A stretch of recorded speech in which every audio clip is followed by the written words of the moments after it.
For many older model railroaders, there have likely been at least several layouts that have been started, abandoned, eventually discarded, and demolished, as different priorities, stages of life, and other changes over time take place. But as each layout comes to an end, the passage of time, and numerous other reasons, usually leads to another attempt, as long as trains are still a passion and you have the imagination. For me, although train sets had always been in my life, including Lionel and American Flyer, my first real model railroad was in the basement of my parents' house when I was 15. I would model N-scale, which was beginning to gain popularity. A 4x8 sheet of plywood, left over from my older brother's attempt in HO scale, was laid down directly on the basement floor. That layout, to the best of my recollection, never amounted to much, as other things were limiting my focus at that age. A series of layouts of various sizes, levels of completion, and lifespans were on and off parts of my life as the years went by. One of my most successful and complete layouts, which survived for about 10 years, occupied a spare bedroom of a 2-bedroom apartment that I lived in. I shot some video of it in 1987.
Some of the details that I recall about this layout were that the tracks and turnouts were mostly made by Shinohara.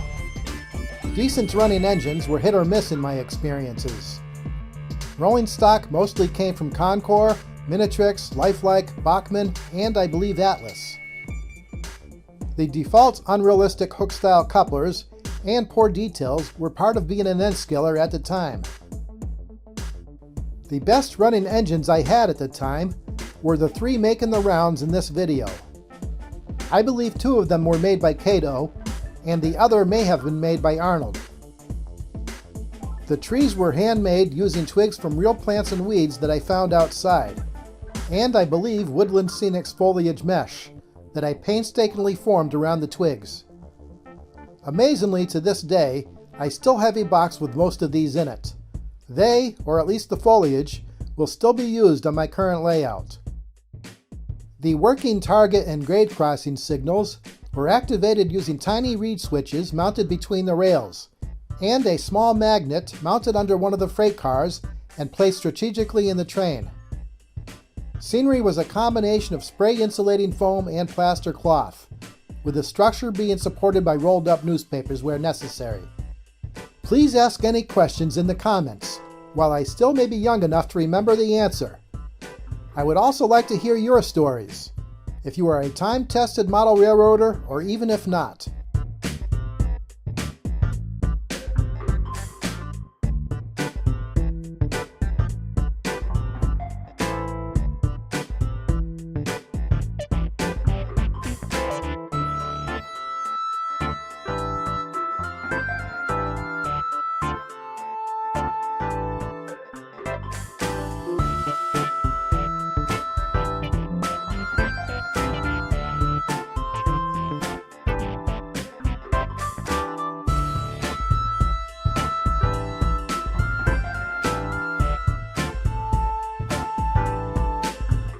The chassis system was my favorite railroad and was always part of my modeling plans.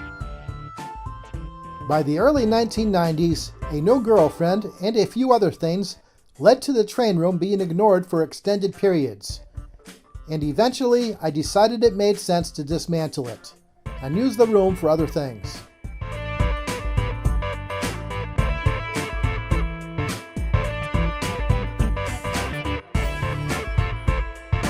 The girlfriend became my wife, and owning our own house was the plan.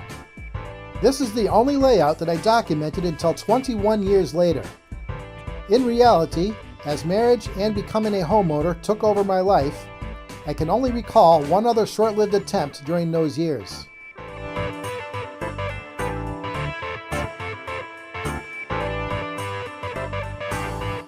In the next phase of my model railroading, there were several sub-phases, some minor and some quite drastic.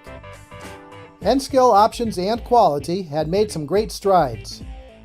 I did a better job of documenting the years from 2008 to the present, and I hope that you will subscribe to my channel and hear and perhaps relate to my story, and see the changes and my progress in future videos. Please also enjoy my videos of all my years of documenting real railroading from around North America.